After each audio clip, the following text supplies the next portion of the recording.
So you're excited, though, to get to play your first college baseball game? I'm really excited.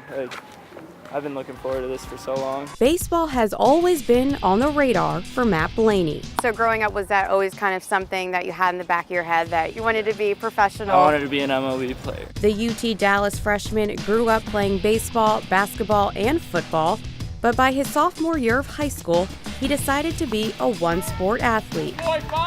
I knew my future, if I had one in sports, would be in baseball, so I just wanted to specialize on that. Which means the spring sport soon became a year-round job for him. Spending more time on travel teams and fall ball leagues, and basically just doing something all year round to stay sharp and improve your skills. It's called sports specialization, which means intense training in one sport and excluding other sports.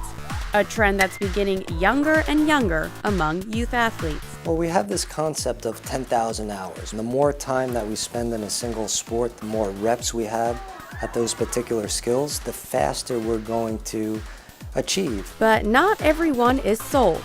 Many experts, like Dr. Christopher Ahmad, the head team physician for the New York Yankees, argue specialization, especially at a young age, can cause more harm than good. There's a huge consequence to it, and that consequence is number one, injury, and number two, burnout.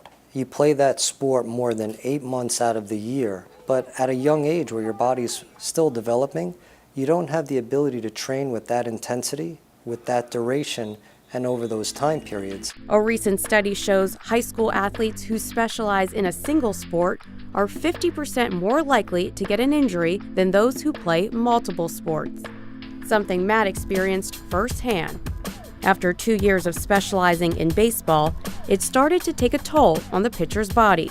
I was just a competitor. The coaches would give me the option, are you okay to go back in? And I'd tell them, yeah, I'm fine. I want to be the guy to win this game. I want to be the guy out on the mound for my team. But the long term, I could feel my elbow just more and more pain as I kept going. Matt was overusing his pitching arm and tore a small ligament in his elbow.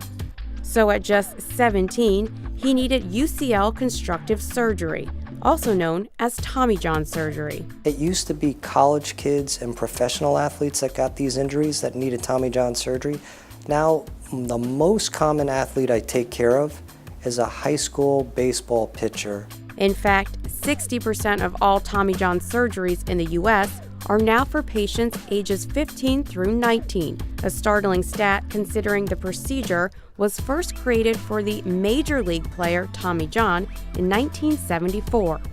Would you consider this an epidemic? We say in a classical term of epidemic, it doesn't really fit the criteria for that term, but I like using it. And that's because the numbers are rising and the number of injuries that are occurring in young athletes are greater than in more mature athletes. Although Tommy John surgery has a high success rate, full recovery can take about a year. All right, we're 5.5 weeks in. How do you feel? And it isn't pretty, as you can see by this post-op pic Matt's dad posted on Facebook.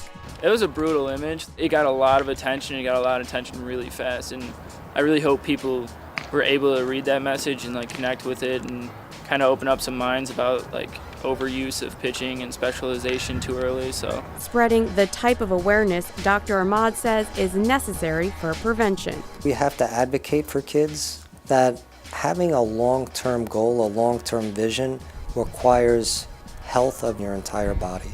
And so playing through a pain through a short period of time is going to be devastating for your future. And even though Matt had a full recovery and is back on the mound getting ready to pitch at the collegiate level, he says listening to your body is the real key to success. If your arm hurts, don't be afraid to tell coach. Your teammates might give you a hard time, joke around with you about taking yourself out of the game, but nothing's more important than your own health.